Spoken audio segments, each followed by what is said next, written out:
Programang ito ay rated SPG. Striktong patnubay at gabay ng magulang ang kailangan. Maaaring may masiselang tema, lengguwahe, karahasan, sexual, horror o droga na hindi angkop sa mga bata.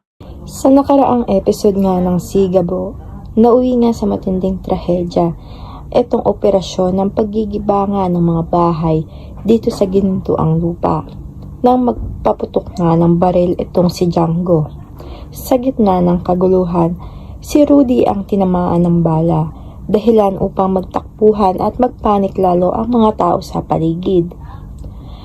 Ngayon, matapos ang pamamaril, agad na sinugod sa ospital si Rudy Nento ng mga kaibigan ni Gabo.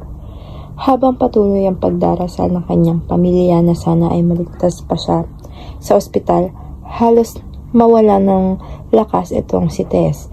Nang makita ang kalagayan ni Rudy, hindi niya mapigilan ang pag-iyak habang paulit-ulit na nananalangin na sana ay makaligtas ang kanyang mahal na si Rudy. Habang lumuluha si Tess, ay iniisip nga din niya ang bayarin dito sa ospital at kinausap nga niya itong si Gabo na saan nga daw sila kukuha ng pambayad sa pagpapa-ospital ng kanyang ama.